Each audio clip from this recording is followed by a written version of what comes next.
एक राष्ट्रीय स्तर पे आज का कॉल दिया है। पूरे देश में किसान संगठन जहां भी मोर्चा लगाए हैं, धरना है, प्रदर्शन है, कहीं टोल टैक्स टोल प्लाजा को खोल रखा है, जहां पे भी किसान बैठे हैं वो तमाम किसान आज काले रंग का रिबन बांध रहे हैं, काला झंडा लगा रहे हैं, अपने ट्रैक्टर पे अपने वाहन पे काले रंग का झंडा लगा रहे हैं। क्यों? क्योंकि पिछले 100 दिन से इस देश में किसान आंदोलन के प्रति सरकार ने जो निष्ठुरता दिखाई है, जो अहंकार दिखाया है, और सरकार ने, केंद्र सरकार ने, राज्य सरकारों ने इस आंदोलन का दमन करने का जो प्रयास किया है, उसके विरुद्ध आज हम काले रंग का झंडा लगा रहे हैं। आज हमारे इस आंदोलन को 100 दिन हो गए। 26 नवंबर को पंजाब और हरियाणा के किसान दिल्ली के बाहर आए थे। दिल्ली में मोर्चा लगा था, सिंगू बॉर्डर, टिकरी बॉर्डर, उसके बाद गाजीपुर बॉर्डर, शाहजहांपुर बॉर्डर, सब पे किसानों ने मोर्चा लगाया था। आज 100 दिन हो गए। सामान्यतः 100 दिन सेंचुरी हो जाता है तो लोग इसके बारे में सेलिब्रेशन करते हैं, 100 दिन पर उत्सव मनाते हैं, 100 दिन पर कहते हैं कि बधाई हो। लेकिन इस आंदोलन में 100 दिन बधाई के दिन नहीं, क्योंकि हम सेंचुरी लगाने के लिए नहीं आए थे। हम तो चाहते हैं जल्द से जल्द किसानों की मांगे मानी जाएं और हम अपने घर वापस चले जाएं। आपने देखा होगा, टीवी पे देखा होगा, अखबार में देखा होगा, कितनी विकट परिस्थिति में किसान वहां पे बैठे हुए। दिल्ली में इतनी सर्दी होती है, आपके यहाँ कर्नाटका में तो कभी इतनी सर्दी नहीं होती। एक दिन सुबह शाहजहांपुर मोर्चा में मैं उठा तो मैंने देखा गाड़ी के कांच के ऊपर बर्फ जमी हुई, इतना ठंडी है वहां, उसमें भी किसान बैठे रहे। तो ये 100 दिन उत्सव का दिन नहीं है, ये 100 दिन सरकार की हठ धर्मिता के 100 दिन, केंद्र सरकार के और प्रधानमंत्री के अहंकार के 100 दिन है, केंद्र और राज्य सरकारों की निर्दयता और उनके दमन के 100 दिन है। दिल्ली में सिंगू बॉर्डर पे आप जाके देखिए, सरकार ने कांटे की इतनी तार लगा रखी है कि भारत और पाकिस्तान के बॉर्डर पे नहीं है वैसी तार।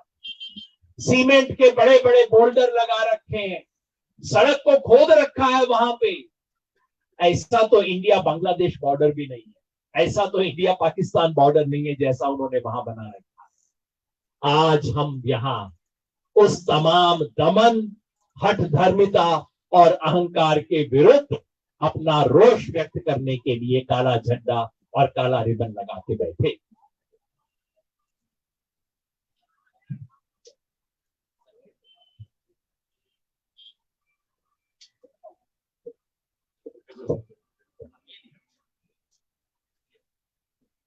ವೇದಿಕೆಯ ಮೇಲೆ ಉಪಸ್ಥಿತಿರುವ ಎಲ್ಲ ಗಣ್ಯರೇ, ರೈತ ಹೋರಾಟಕ್ಕೆ ಬೆಂಬಲ ನೀಡಿ ಆಗಮಿಸಿರುವ ಎಲ್ಲ ರೈತ ಅಣ್ಣ ತಮ್ಮಂದಿರೇ, ಅಕ್ಕ ತಂಗಿಯರೇ, ಈ ದಿನ ಒಂದು ಈ ಕಾರ್ಯಕ್ರಮ ಚಿಕ್ಕ ಕಾರ್ಯಕ್ರಮವಲ್ಲ, ಇದು ಬಹಳ ಮಹತ್ವಪೂರ್ಣವಾದ ಈ ಒಂದು ಕಾರ್ಯಕ್ರಮ, ರಾಷ್ಟ್ರ ಮಟ್ಟದ ಅಭಿಯಾನ.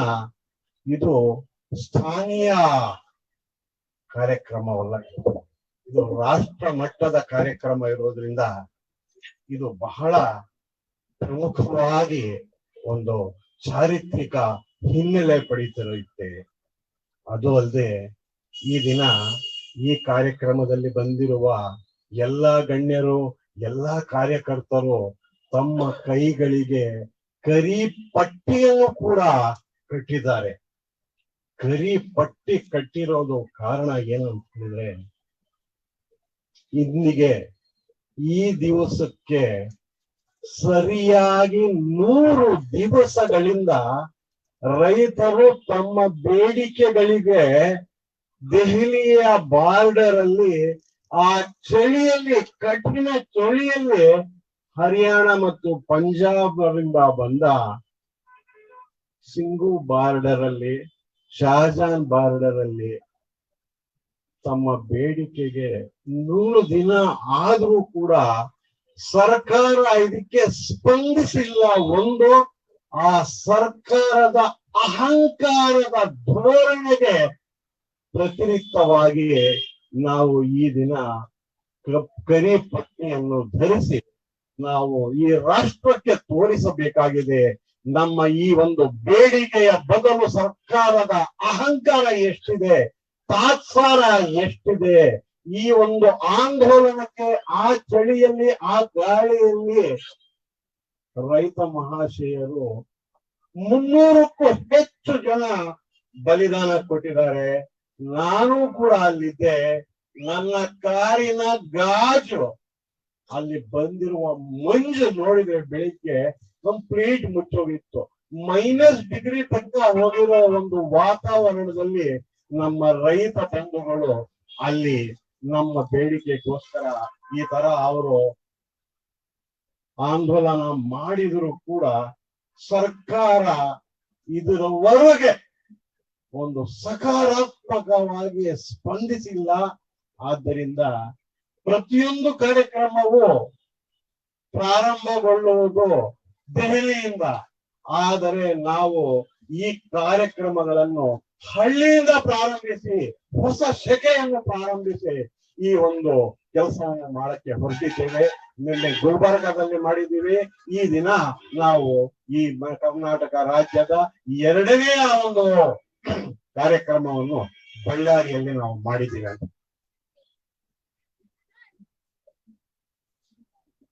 साथियों,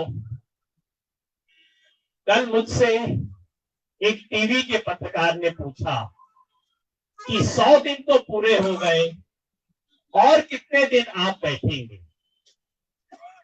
मैंने कहा प्रश्न तो बहुत अच्छा है, पर आप रॉन्ग नंबर डायल कर रहे हो। मुझसे क्यों पूछ रहे हो? ये प्रश्न तो नरेंद्र मोदी जी से पूछिए, कितने दिन बैठाएंगे। हम यहाँ सेंचुरी लगाने के लिए नहीं आए थे, लेकिन अगर नरेंद्र मोदी मजबूर करेंगे तो डबल सेंचुरी भी लगाएंगे, ट्रिपल सेंचुरी भी लगाएंगे। किसान यहां से उठने वाला नहीं। हम सिर्फ ये बात कह रहे हैं, किसान अपनी मांग मनवाए बिना इस बार नहीं उठेगा। ये जो आंदोलन है, ये ऐसा आंदोलन है जो 20-25 साल में एक बार होता है।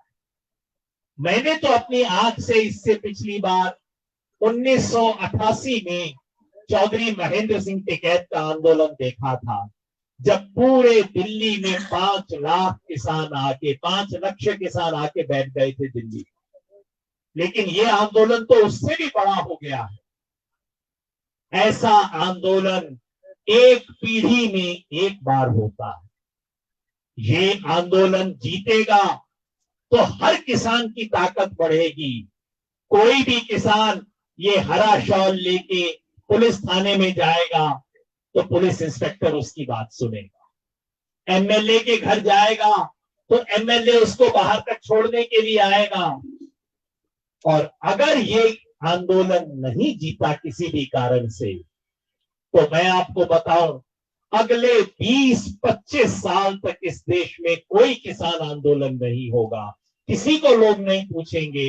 लोग कहेंगे जब लाखों किसान दिल्ली में आके कुछ नहीं करवा सके तो तुम क्या करवा लो। इसलिए ये हम सबका आंदोलन है। आज ये देश में सिर्फ 3 किसान 3 कानूनों का आंदोलन नहीं है, अब ये किसान की इज्जत का आंदोलन है। किसान का क्या महत्व है इस लोकतंत्र में, इसका आंदोलन है। आज हम सबको इसे जीतना है। जीते बिना कोई रास्ता नहीं है। तो जैसे मैंने कहा सेंचुरी बन गई है, जरूरत हो तो डबल सेंचुरी बनाएंगे, ट्रिपल सेंचुरी बनाएंगे, लेकिन जीत कर वापस जाएंगे, उससे पहले वापस नहीं जाएंगे। क्या चाहता है किसान? किसान बड़ी साधारण बात कह रहा है। हमारे देश के प्रधानमंत्री मोदी जी कहते हैं, वो टीवी पे ऐसे करके बात करते हैं ना, तो मोदी जी कहते हैं हमने किसान के लिए एक ऐतिहासिक सौगात दी है। सौगात मतलब उपहार, गिफ्ट। मोदी जी कहते हैं किसान को गिफ्ट दे रहे हैं। क्या गिफ्ट है? 3 कानून। वो कहते हैं किसान के लिए ऐतिहासिक गिफ्ट है। किसान कहता है मुझे आपका गिफ्ट नहीं चाहिए, आप अपना गिफ्ट वापस ले। अगर मां भी बच्चे को गिफ्ट देती है तो मां सोच लेती है कि बच्चे को क्या पसंद है, किस कलर का शर्ट उसको अच्छा लगता है, कौन सा खिलौना अच्छा लगता है, मां भी वो गिफ्ट लेके देती है। तो किसान कहता है मोदी जी ये जो आप गिफ्ट दे रहे हो मुझे, ये तो मैंने कभी मांगा नहीं, मैंने कभी आज तक आपसे ये मांगा नहीं, मुझे पसंद नहीं, आपने मुझसे पूछा नहीं, आप अपना गिफ्ट वापस ले। मोदी जी कहते हैं क्यों गिफ्ट वापस क्यों ले लें? ये 3 कानूनों में क्या बुरा है? मैं बिल्कुल साधारण मोटी बात बता देता हूं, तीनों कानून का अलग अलग नहीं बताऊंगा। हमने एक छोटी सी पुस्तिका निकाली है हिंदी में, मुझे विश्वास है कि ये कन्नड़ में जल्दी आ जाएगी। तो इस पुस्तक में सब एक एक कानून का ब्यौरा है, बताया गया है क्या बुरा है एक एक कानून में, वो सब मैं यहाँ नहीं बताऊंगा। सिर्फ एक बात कहना चाहता हूं, आज हम यहाँ मंडी में बैठे हैं, कृषि उत्पाद मंडी, कृषि उत्पाद मंडी के अंदर मार्केट में हम बैठे हैं। ये मार्केट किसान के सर के ऊपर एक छत है, एक छप्पर है, जैसे हमारे सर के ऊपर इस वक्त ये टेंट लगा हुआ है, हमें धूप से बचा रहा। उसी तरह से एपीएमसी, ये जो मंडी है, किसान के सर के ऊपर छत, बहुत अच्छी नहीं है, इसमें गड़बड़ भी है, प्रॉब्लम भी है, करप्शन भी होता है। तो किसान ने मोदी जी को कहा मोदी जी मेरे सर के ऊपर जो छप्पर है ये बहुत अच्छा नहीं है, लीक करता है, टूटा हुआ है, इसको ठीक कर दो। मोदी जी ने कहा अच्छा, तुम्हारे सर के ऊपर छप्पर लीक करता है, टूटा हुआ है, ऐसा करो इसके सर के ऊपर से छप्पर ही हटा दो, छत हटा दो। और मोदी जी कहते हैं देखो अब तुम्हारे को रात को चांद दिखाई देगा, तारे दिखाई देंगे, तुम्हें आजादी मिल गई, कितना अच्छा हुआ, ऐतिहासिक आजादी। किसान कहता है मुझे ये नहीं चाहिए। किसान कहता है मेरा टूटा हुआ छप्पर मुझे दे दो, मुझे आप जैसा छप्पर, बिना छप्पर के सोना नहीं चाहिए, मुझे रात और दिन सूरज के नीचे और सर्दी के नीचे नहीं गुजारनी, मुझे नहीं चाहिए। बस यही असली बात है। ये जो 3 कानून है, ये किसान के ऊपर, सर के ऊपर जो टूटा हुआ छप्पर है उसको हटा देंगे। किसान कहता है मुझे छप्पर हटाना नहीं है। किसान कहता है मोदी जी आप अपनी गिफ्ट वापस ले लो और मुझे वो गिफ्ट दो जो मुझे चाहिए। बच्चा भी कह देता है ना नहीं मम्मी ये नहीं चाहिए मुझे, ना मैं बताता हूं मुझे क्या चाहिए। आजकल बच्चे बता देते हैं, जब मैं बच्चा था तो हम तो डरते थे अपने माँ बाप से, आजकल बच्चे डरते नहीं है, वो बोल देते हैं कि मम्मी मुझे ये चाहिए, पापा मुझे ये चाहिए। तो किसान भी कहता है मोदी जी आपका गिफ्ट नहीं चाहिए, मैं बताता हूं मुझे क्या चाहिए। मुझे दान नहीं चाहिए मोदी जी, मुझे दाम चाहिए, मुझे अपनी फसल का दाम चाहिए, गारंटी से चाहिए, कानूनी गारंटी से चाहिए, मुझे कानूनी गारंटी एमएसपी की मिलनी चाहिए।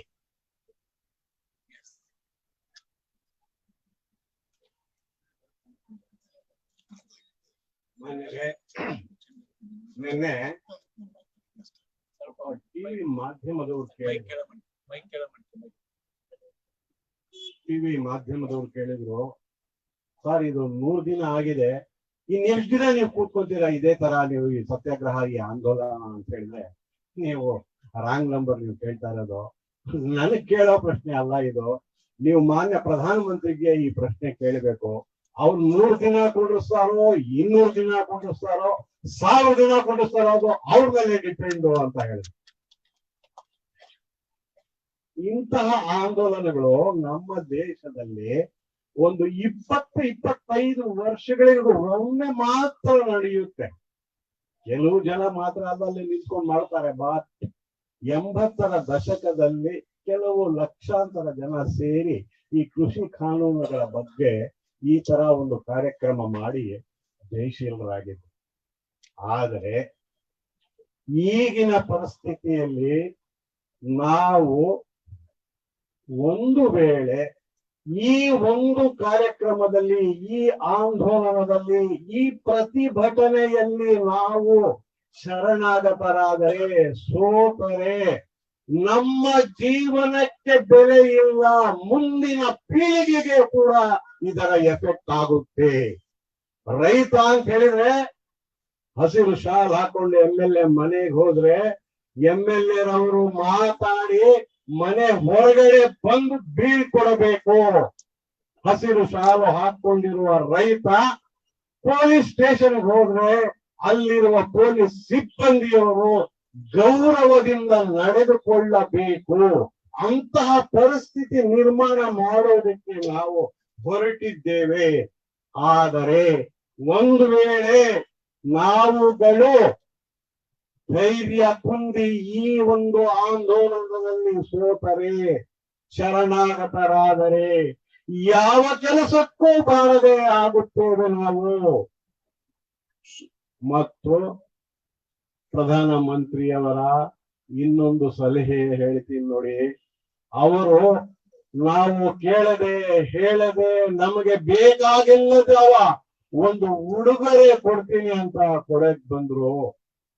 ಅದು 3 ಕಾನೂನು ಉಡುಗೊರೆಯಾಗಿ ಕೊಟ್ಟು, ಉಡುಗೊರೆ ಅಂತ ಹೇಳಿದ್ರೆ ಅದು ಕೊಡೋರ್ಗೂ ಸಂತೋಷ ಇರಬೇಕು, ತಗೊಳ್ಳೋರ್ಗೂ ಸಂತೋಷ ಇರಬೇಕು. ಪ್ರೀತಿಯಿಂದ ನಾವು ಕೇಳ್ತೀವಿ, ಅಪ್ಪ ನಿನ್ಗೆ ಏನ್ ಬೇಕಪ್ಪ, ನಿನ್ಗೆ ಏನ್ ಕೊಟ್ರೆ ಸಂತೋಷ ಆಗುತ್ತೆ ಅಂತ. ಅದು ಬಿಟ್ಟು ಇವರು ನನ್ನಿಷ್ಟ, ನಾನು ನೀವು ಕೊಡ್ತಾ ಇದ್ದೀನಿ ತಗೊಳ್ಳಿ ಅಂತ ಒಂದು 3 ಕಾನೂನು ಕೊಟ್ರು. ಆ ಕಾನೂನು ಕರಾಳ ಕಾನೂನು. ಸ್ವಾಮಿ, ನಾವು ಈ ಕಾನೂನು ಕರಾಳ ಕಾನೂನು ಕೇಳಲೂ ಇಲ್ಲ, ನಮ್ಗೆ ಬೇಕಾಗೂ ಇಲ್ಲ. ಅಕಸ್ಮಾತ್ ಇದು ನೀವು ನಮ್ಗೆ ಬಲವಂತವಾಗಿ ಕೊಟ್ರೆ ನಮ್ಗೆ ತೊಂದರೆ ಆಗುತ್ತೆ, ನೀವು ವಾಪಸ್ ತಗೊಳ್ಳಿ. ಅದರ ಬದಲು ನಮ್ಮ ಹಕ್ಕು ಕೊಡಿ. ನಾವು ಭಿಕ್ಷೆ ಬೇಡ್ತಾ ಇಲ್ಲ, ನಾವು ಬೆಳೆದಿರುವ ಬೆಳೆಗೆ ಒಂದು ಸರಿಯಾದ ನ್ಯಾಯಯುತವಾದ ಒಂದು ಬೆಲೆಯನ್ನು ಕೊಡಿ ಅಂತ ನಾವು ಅವ್ರು ಕೇಳ್ತಾ ಇದ್ದೀವಿ. ನೋಡಿ, ನಮ್ಮ ಮನೆ ಇದೆ, ಮನೆ ಛಾವಣಿ ಸೋರ್ತಾ ಇದೆ, ಬಿಸಿಲು ಬಂದ್ರೆ ಬಿಸಿಲು ಬರ್ತಾ ಇದೆ, ಆ ಛಾವಣಿ ಸರಿ ಮಾಡಿ ಅಂತ ನಾವು ಹೇಳಿದ್ರೆ ಅವ್ರು ಬಂದ ತಕ್ಷಣ ಛಾವಣಿ ಕೆಟ್ಟೋಗಿದ್ಯಾ, ಸರಿ ಛಾವಣಿನೇ ಕಿತ್ತಾಕ್ಬಿಡ್ರಿ ಅಂತ ಹೇಳಿದ್ರು. ಛಾವಣಿ ಕಿತ್ತಾಕ್ಬಿಟ್ರೆ ಏನ್ ಸ್ವಾಮಿ ನಮ್ ಗತಿ ಅಂದ್ರೆ, ರಾತ್ರಿ ಹೊತ್ತು ನೀವು ಚಂದ್ರ ಮತ್ತು ನಕ್ಷತ್ರಗಳನ್ನು ನೋಡಬಹುದು ಅಂತ. ಸ್ವಾಮಿ, ಅಂತ ಕೆಲಸ ಮಾತ್ರ ನೀವು ದಯವಿಟ್ಟು ಮಾಡಿಬೇಡ್ರಿ, ಈ ಛಾವಣಿ ಸೋರಿದ್ರು ಪರವಾಗಿಲ್ಲ, ನಮ್ಗಿರ್ಲಿ ಅಂತ. ನಮ್ ಛಾವಣಿ ಯಾರು ಅಂತ ಹೇಳಿದ್ರೆ ರೈತರ ಛಾವಣಿ APMCಗಳು, ಅದನ್ನೇ ತೆಗೆದಾಕ್ಬಿಡ್ತೀನಿ ಅಂತ ಹೇಳಿದ್ರು. ಅದರಲ್ಲಿ ಲಂಚ ಇದೆ, ಅದರಲ್ಲಿ ಇದು ಮೋಸ ಇದೆ ಅಂತ ಹೇಳಿದ್ರು. ಅದು ಯಾವ್ದನ್ನ ಇರ್ಲಿ, ಸದ್ಯಕ್ಕೆ ಅದು ಬೇಕು ನಮಗೆ ಅಂತ ಕೂಡ ನಾವು ಅವ್ರಿಗೆ ನಾವು ಹೇಳ್ತಾ ಇದ್ದೀವಿ. ಅದರಲ್ಲಿ ನಾವು ಹೇಳ್ತಾ ಇರೋದು ಏನಂತ ಹೇಳಿದ್ರೆ, ನಮಗೆ ಕೊಟ್ಟಿರುವ ಈ ಒಂದು ಕರಾಳ ಕಾನೂನಿನ ಬದಲು ನಮ್ಮ ಹಕ್ಕು ಕೊಡಿ, ನಮಗೆ ದಯೆ ಬೇಡ, ನಮ್ಮ ಹಕ್ಕು ನಮಗೆ ಕೊಡಿ ಅಂತ ನಮ್ಮ ಈ ಒಂದು ಪ್ರತಿಭಟನೆಯ ಮೂಲ ಉದ್ದೇಶ ಆಗಿದೆ.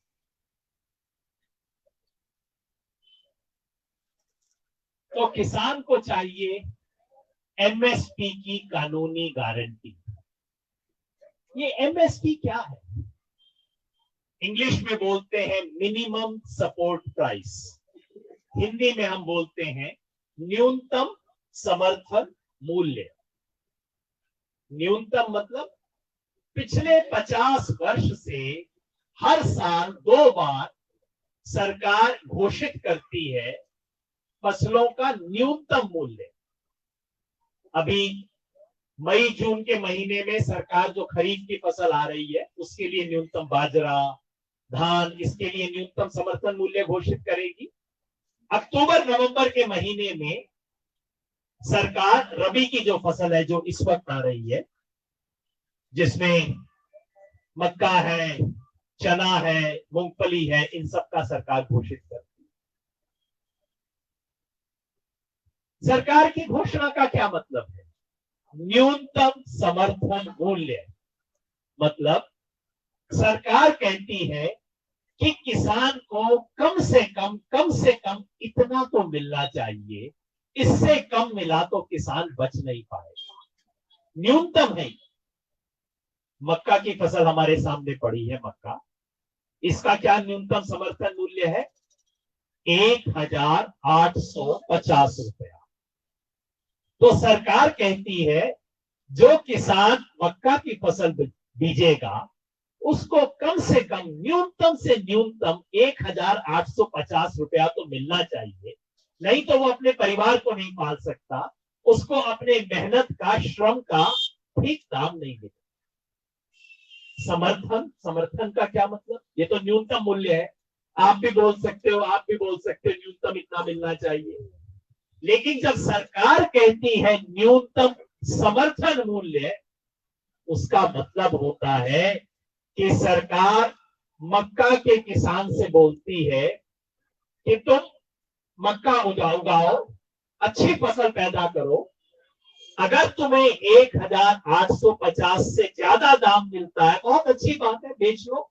जैसे अभी तूर में ज्यादा मिल रहा है, इस समय मूंगफली में ज्यादा मिल रहा है, सरकार कहती है ठीक है बेचो, अपना कमाओ, अच्छी बात है।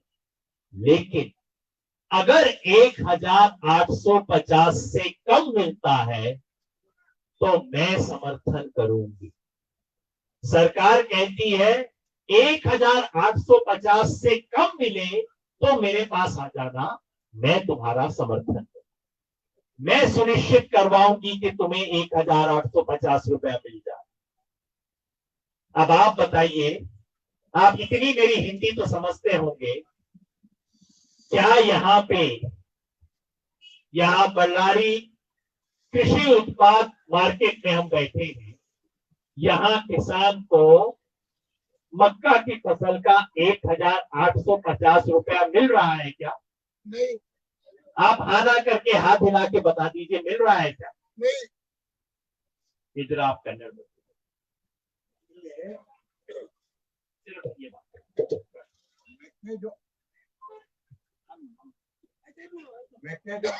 ಮೆಕ್ಕೆಜೋಳ ಎಪಿಎಂಸಿಯಲ್ಲಿ ಎಂಎಸ್ಪಿ ಪ್ರಕಾರ 1850 ರೂಪಾಯಿ ಸರ್ಕಾರ ನಿಗದಿಪಡಿಸಿದೆ. ನಿಮಗೆ 1850 ಸಿಗ್ತಾ ಇದೆಯಾ? ಇವ್ರಿಗೆಲ್ಲ ಸಿಗ್ತಾ ಯಾರಿಗೂ नहीं मिलता। सरकार का अपना आंकड़ा, ये मंडी हर रोज अपना आंकड़ा देती है। तो मैंने आके पूछा कि भाई मंडी के अपने हिसाब में, मंडी का भी बही खाता होता है, मैंने मंडी के कंप्यूटर से कल निकलवा के देखा है कि कल इस मंडी में 1320 रुपया मक्का का मिला, 1320। सरकार का रेट है 1850 और 1850 अच्छा रेट नहीं है, न्यूनतम रेट है, न्यूनतम 1850। किसान को मिलता है 1320। कल का रेट है, इसी मंडी का रेट है, ऑफिशियल रेट है। आप बताइए, लूट नहीं? तो किसान कहता है मोदी जी आप मुझे गिफ्ट मत दो, अपनी ऐतिहासिक गिफ्ट आप अपने घर पे रख लो, आप मुझे मक्का का 1850 रुपए दिलवा दो, ये मुझे गिफ्ट चाहिए, मुझे आपकी गिफ्ट नहीं चाहिए। बार बार देश में ये होता है, सरकार कहती है न्यूनतम समर्थन मूल्य, लेकिन जब किसान को वो न्यूनतम नहीं मिलता तो सरकार कहीं नहीं दिखाई देती, सरकार घर में सोई रहती है। तमाम फसलों के बारे में ये हो रहा है। इसलिए आज किसान की मांग है, मांग तो दो है। किसान कहता है ये 1850 तो कम है, मेरा तो न्यूनतम समर्थन मूल्य ज्यादा होना चाहिए। स्वामीनाथन कमीशन आया था जिसने कहा था कि किसान को जो मक्का की फसल है उसके ऊपर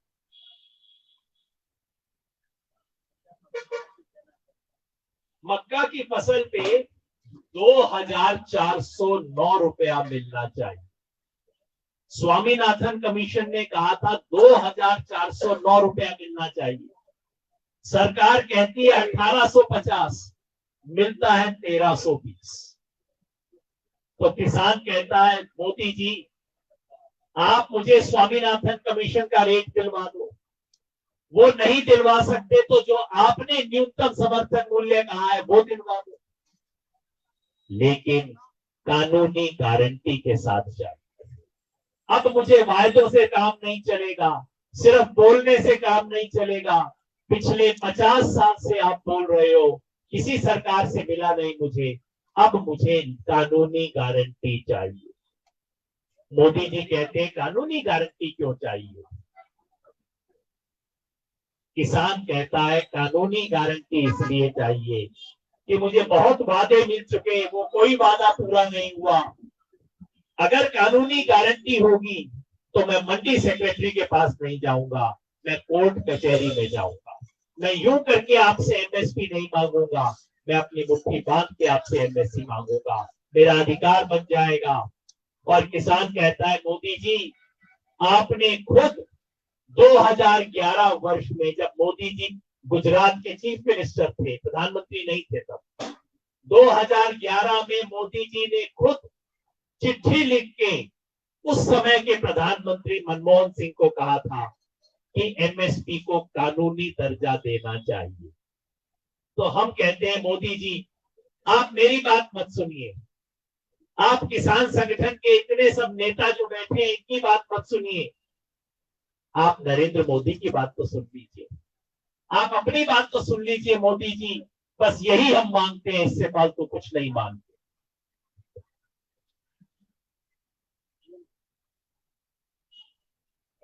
ಈಗ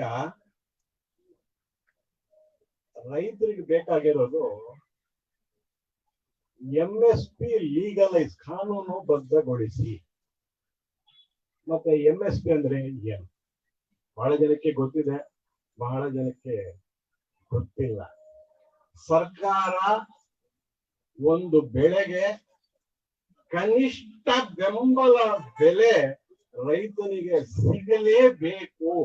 ಅದು ಸಿಗಲಿಲ್ಲ ಅಂತ ಹೇಳಿದ್ರೆ ರೈತನ ಉಳಿಗಾಲ ಇಲ್ಲ ಅಂತ ಲೆಕ್ಕ ಹಾಕಿ ಸರ್ಕಾರ ಒಂದು ಬೆಲೆಯ ಒಂದು ಕನಿಷ್ಠ ಬೆಂಬಲ ಬೆಲೆಯನ್ನು ನಿಗದಿಪಡಿಸುತ್ತೆ.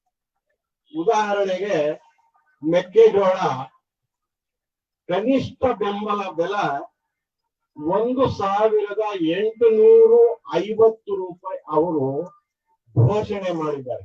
ಕನಿಷ್ಠ ರೈತನಿಗಿಷ್ಟು ಸಿಗಲೇಬೇಕು. ಆದರೆ ರೈತನಿಗೆ ಇಲ್ಲಿ ಸಿಗ್ತಾ ಇರೋದು 1,320 ರೂಪಾಯಿ.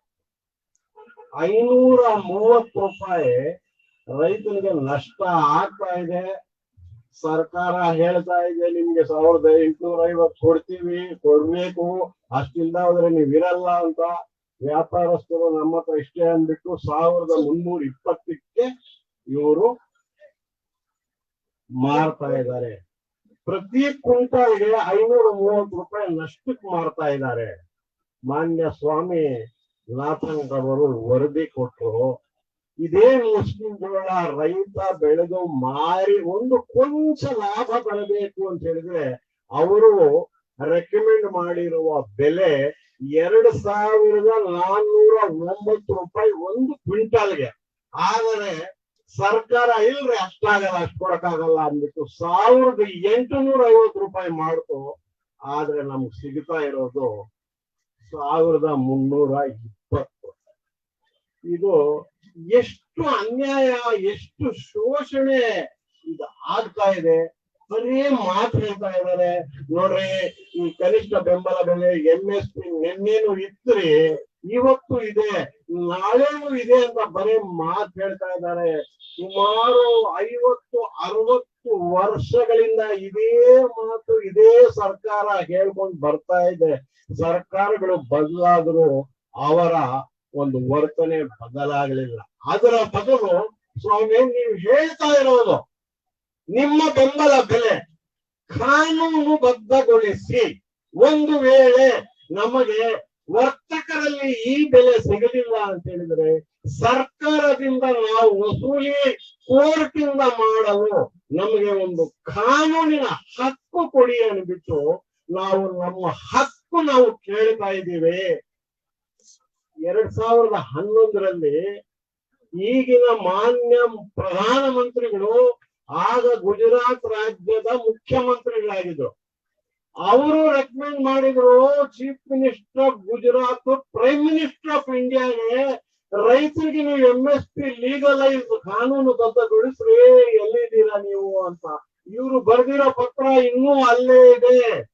ಈ ಒಂದು ವೇದಿಕೆಯಿಂದ ನಾನು ಪ್ರಧಾನಿ ಮೋದಿ ಅವರಿಗೆ ಹೇಳ್ತಾ ಇದ್ದೀವಿ, ಪ್ರಧಾನಿ ಮೋದಿ ಅವರೇ, ಮುಖ್ಯಮಂತ್ರಿ ಮೋದಿ ಅವರ ಮಾತು ಕೇಳಿ, ನನ್ನ ಮಾತು ಕೇಳಬೇಡಿ, ನಮ್ಮ ಸಂಘದವ್ರ ಮಾತು ಕೇಳಬೇಡಿ, ನಮ್ಮ ಸ್ವಾಮಿನಾಥನ್ ಮಾತು ಕೇಳಬೇಡಿ.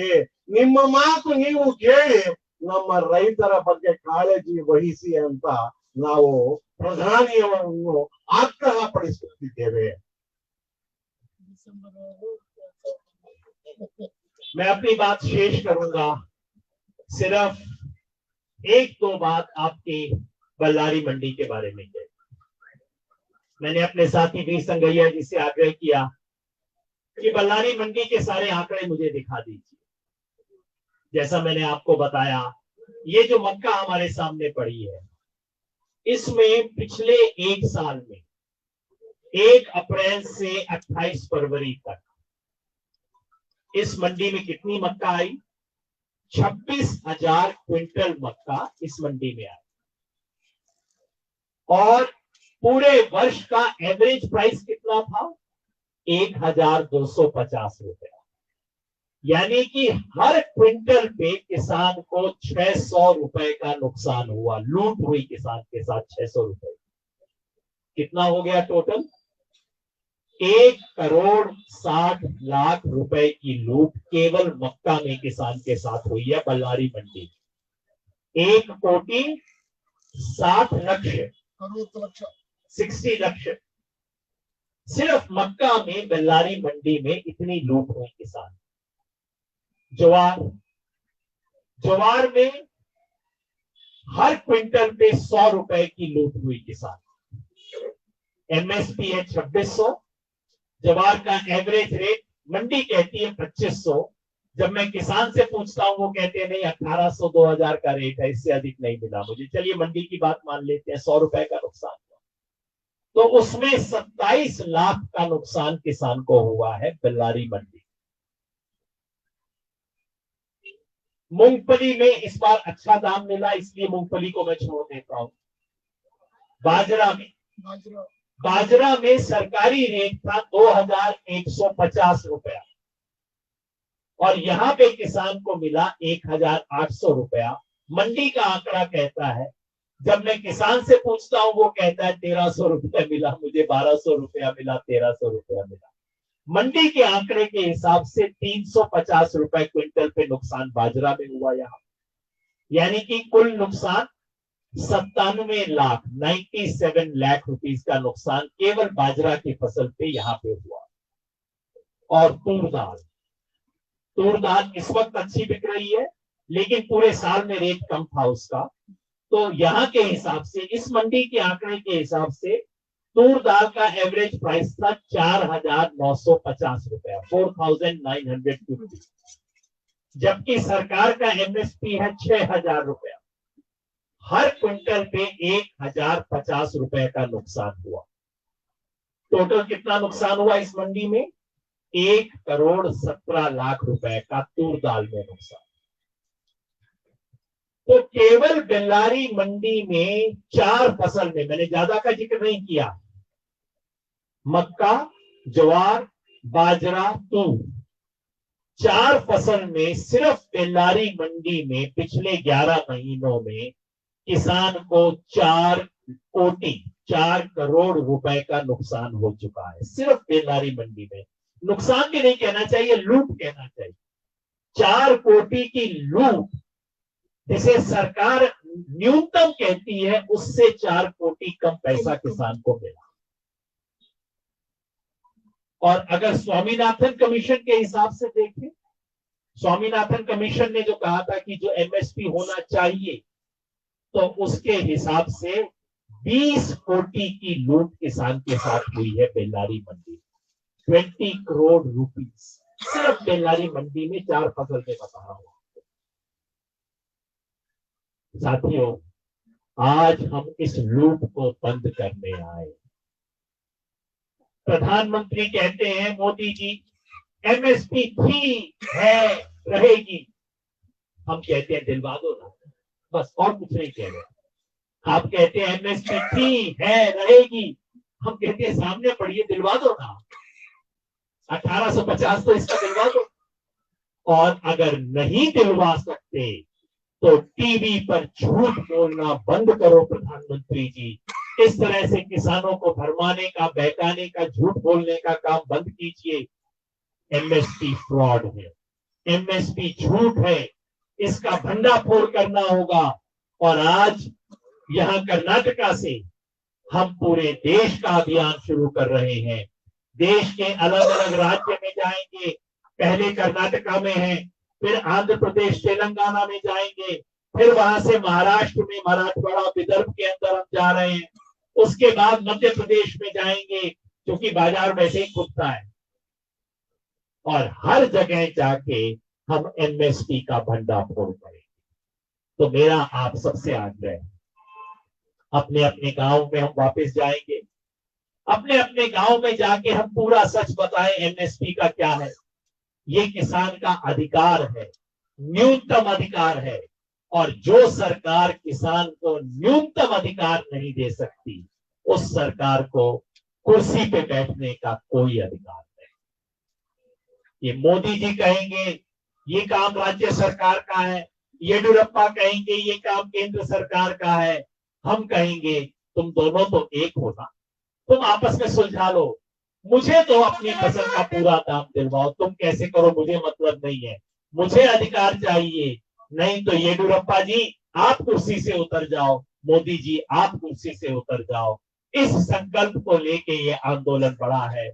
और मैं आपके माध्यम से कर्नाटका के सभी किसानों को अपील करना चाहता हूं कि ये 2 जिलों में तो हमने शुरू कर दिया, कलबुर्गी में, बल्लारी में तो हमने शुरू किया, लेकिन मैं चाहता हूं हमारे जितने भी किसान नेता यहाँ बैठे, ऐसी सभा कर्नाटका की प्रत्येक मंडी में होनी चाहिए। हर मंडी में हम सभा करें, हर मंडी में जाके किसान को बताएं कि सच क्या है। और दिल्ली में जो आंदोलन चल रहा है, उस आंदोलन के हर साथी को हम कह सकें, क्योंकि सरकार कहती है ये केवल हरियाणा पंजाब का आंदोलन है। फिर कहना शुरू किया ये हरियाणा, पंजाब और उत्तर प्रदेश का, पश्चिमी उत्तर प्रदेश का आंदोलन है। अब कहते हैं हरियाणा, पंजाब, पश्चिमी उत्तर प्रदेश, राजस्थान, उत्तराखंड का आंदोलन है। मैं चाहता हूं अगली बार जब सरकार बोले तो साथ में कर्नाटका का भी नाम ले, साथ में तेलंगाना का भी नाम ले। ये किसी एक प्रदेश का नहीं, पूरे राष्ट्र का आंदोलन है, पूरे देश का आंदोलन है। एक आखिरी बात कहना चाहता हूं, लोग पूछते हैं 100 दिन हो गए, इस आंदोलन ने क्या हासिल किया। मैं कहता हूं 3 चीजें हासिल। पहला, इस आंदोलन ने किसान को जगा दिया। जो किसान दिखता नहीं था इनको, उन्हें दिखा दिया कि किसान है, किसान जागा हुआ है।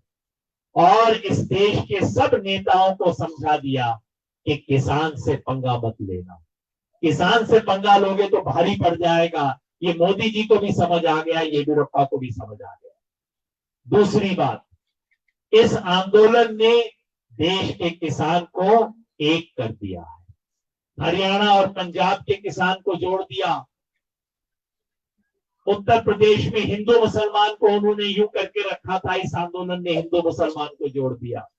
राजस्थान में गुज्जर और मीणा का विरोध होता था, इस आंदोलन ने गुज्जर मीणा को जोड़ दिया।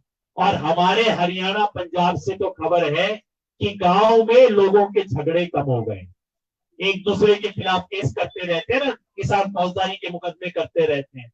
हरियाणा पंजाब में फौजदारी के मुकदमे कम हो गए, किसान अब झगड़ना बंद कर दिया है। तो दूसरी उपलब्धि, इस आंदोलन ने किसान जो यूं करके हाथ उठाता था उसको मुट्ठी बांधना सिखा दिया, उसको एक कर दिया है।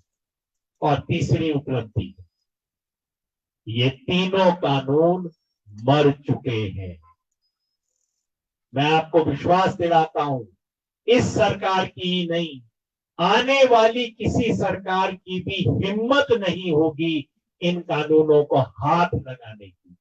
चिमटे से हाथ लगाएंगे, पता नहीं चिमटे को आप क्या बोलते हैं, बोलियो। इकड़ा। किसी को आके 3 कानून दिखाएंगे ना नेता को, वो कहेगा मैं हाथ नहीं लगाऊंगा, चिमटे से हाथ लगाऊंगा। डरेंगे सब लोग। ये तीनों कानून मर चुके हैं। मोदी जी ने बस अब अपनी नाक का सवाल बना के रोका हुआ है। कानून तो मर चुके हैं, बस डेथ सर्टिफिकेट नहीं मिला है। इनके साथ डेथ सर्टिफिकेट भी लेके जाएगा, जीतेगा, और इस देश में किसान की इज्जत बढ़ेगी, पूरे देश में किसान आंदोलन मजबूत होगा। तो आप सबसे आग्रह है कि इस पूरे देश के किसान की इज्जत, प्रतिष्ठा, मान सम्मान के इस आंदोलन से हम सब पूरी तरह से जुड़े। ये आंदोलन ऐसा है, अगले 20-25 साल तक ऐसा आंदोलन कभी नहीं होगा, और अगर हम इसमें जुड़ते हैं तो हम जिंदगी भर सर उठा के कहेंगे मैं इस आंदोलन का हिस्सा था। तो कर्नाटक के सभी किसानों से मेरी अपील है कि हम इस एमएसपी अभियान के माध्यम से और इस पूरे आंदोलन को आगे बढ़ाएं, मजबूत करें। तो मिलके आप मेरे साथ बोलिएगा, किसान एकता जिंदाबाद, जिंदाबाद जिंदाबाद, किसान एकता जिंदाबाद, जिंदाबाद जिंदाबाद। और हम लड़ेंगे और जीतेंगे। तो मैं कहूंगा लड़ेंगे, और अगर आपने जीतना है तो आप कहिएगा जीतेंगे। लड़ेंगे, जीतेंगे, लड़ेंगे, जीतेंगे, लड़ेंगे, जीतेंगे। धन्यवाद।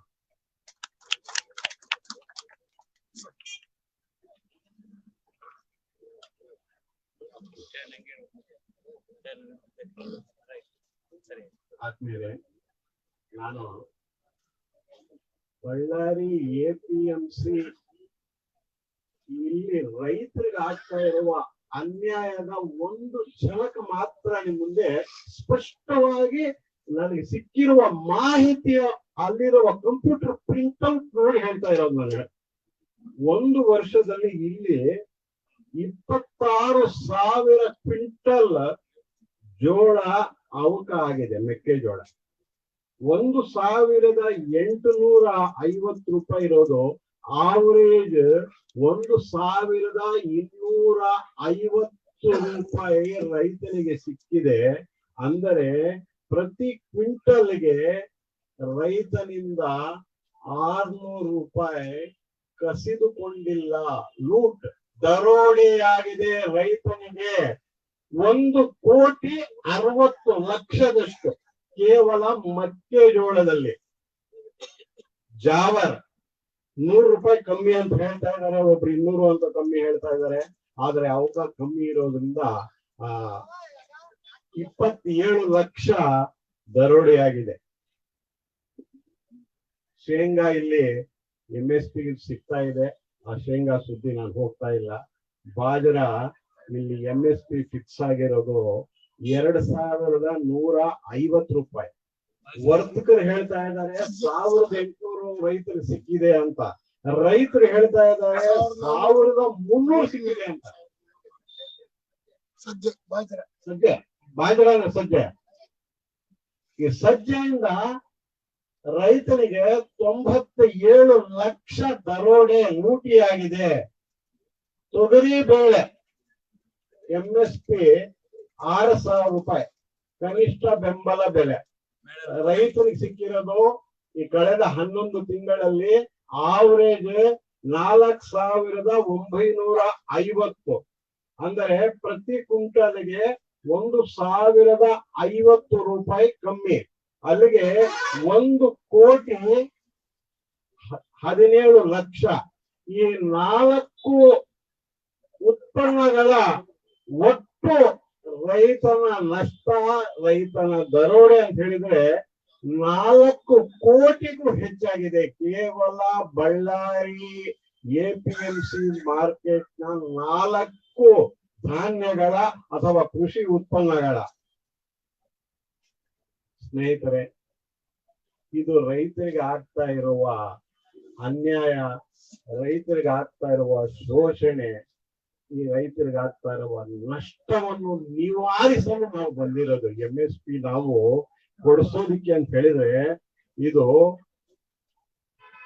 ವಾಸ್ತವಿಕವಾಗಿ ರೈತನ ಮೇಲೆ ನಡೆಯುತ್ತಿರುವ ಕಿರುಕುಳ, ಹಿಂಸೆ. ಈ ಮಾತನ್ನು ನಾವು ಟಿವಿ ಮಾಧ್ಯಮದಲ್ಲಿ ಇವ್ರು ಹೇಳ್ತಾ ಇರೋದು ಸುಳ್ಳು, ಇವರು ಪ್ರಚಾರ ಮಾಡ್ತಾ ಇರೋದು ಸುಳ್ಳು ಅಂತ ಕೂಡ ನಾವು ಈ ದೇಶದ ಜನತೆಯ ಮುಂದೆ ಹೇಳಬೇಕಾಗುತ್ತೆ. ಕೇವಲ ಪಂಜಾಬ್ ಮತ್ತು ಹರಿಯಾಣದ ಹೆಸರು ಬರ್ತಾ ಇತ್ತು ದೆಹಲಿಯಲ್ಲಿ ನಡೀತಾ ಇರುವ ಒಂದು ಆಂದೋಲನಕ್ಕೆ. ಈಗ ನಾವು ಕರ್ನಾಟಕದಿಂದ ಪ್ರಾರಂಭಿಸಿರೋದ್ರಿಂದ ನಾವು ಕರ್ನಾಟಕದ ರೈತರು ಕೂಡ ಆ ಒಂದು ಆಂದೋಲನದಲ್ಲಿ ಇದ್ದಾರೆ.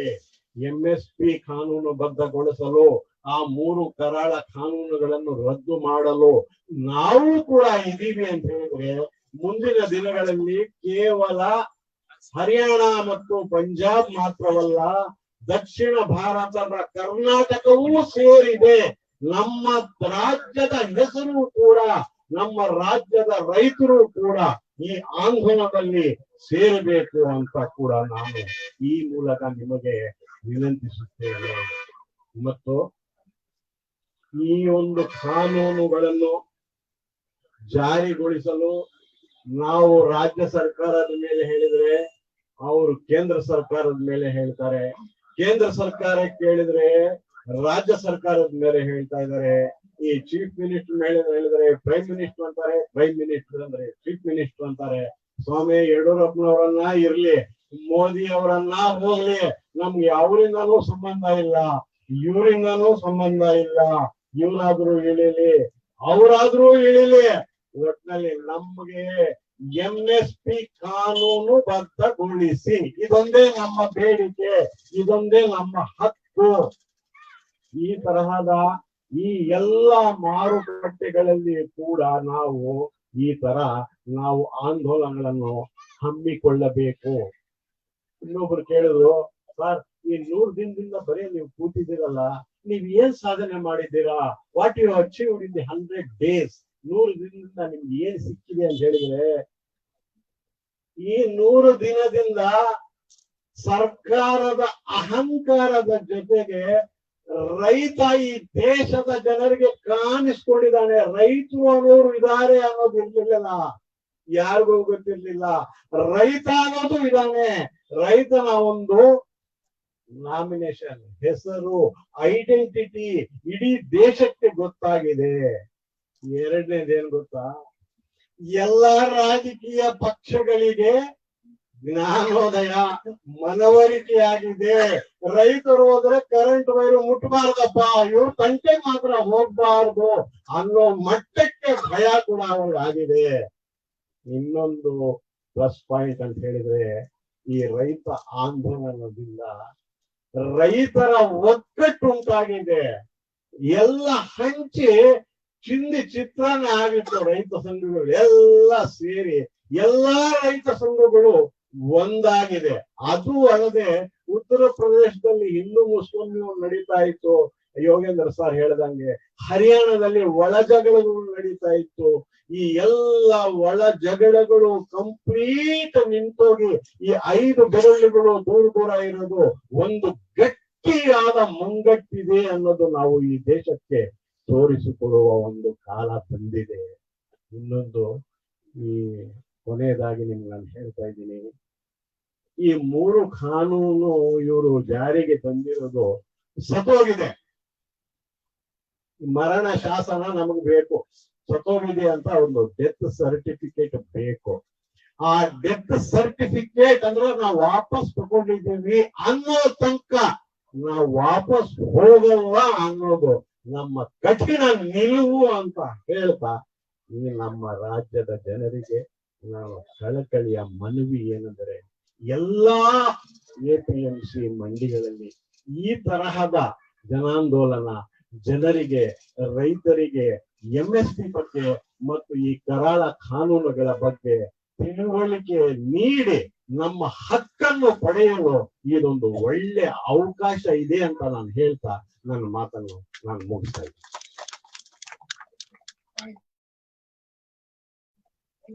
ಅಭಿನಂದನೆಗಳು. ಎಂಎಸ್ಪಿ ವಿಚಾರದಲ್ಲಿ ಸಂಪೂರ್ಣವಾಗಿ ಮಾಹಿತಿಯನ್ನ ಮತ್ತು ಈ ಮಂಡಿಯಲ್ಲಿ ಕಳೆದ 1 ವರ್ಷದಿಂದ ರೈತರಿಗಾದಂತಹ ನಷ್ಟದ ಅಂಕಿ ಅಂಶಗಳನ್ನ ಸ್ಫುಟವಾಗಿ ಬರೆದಿಟ್ಟಿರ್ತಕ್ಕಂಥ ಸ್ವರಾಜ್ ಇಂಡಿಯಾದ ಅಧ್ಯಕ್ಷರು ಮತ್ತು ಸಂಯುಕ್ತ ಕಿಸಾನ್ ಮೋರ್ಚಾದ ರಾಷ್ಟ್ರೀಯ ನಾಯಕರಾದ ಯೋಗೇಂದ್ರ ಯಾದವ್ ಅವರಿಗೂ, ಅದೇ ರೀತಿ ಅದನ್ನ ಕನ್ನಡಕ್ಕೆ ತರ್ಜುಮೆ ಮಾಡಿದಂತ ಅಮೃತ್ ಪಾಸ್ ಅವರಿಗೆ ಅಭಿನಂದನೆ ಸಲ್ಲಿಸ್ತಾ ಇನ್ನೊಂದು 3-4 ಜನ ಪ್ರಮುಖ ಭಾಷಣಗಳಿದ್ದಾರೆ. ಎಲ್ಲರೂ ಕೂಡ 3 ನಿಮಿಷದ ಒಳಗಡೆ ತಮ್ಮ ವಿಚಾರಗಳನ್ನ ಮಂಡಿಸಬೇಕು ಅಂತ ಕೇಳ್ಕೊತ ಮೊದಲಿಗೆ ಚಾಮರಸ್ ಮಾಲಿ ಪಾಟೀಲ್ ಗೌರವಾಧ್ಯಕ್ಷರು ಕರ್ನಾಟಕ ರಾಜ್ಯ ರೈತ ಸಂಘ.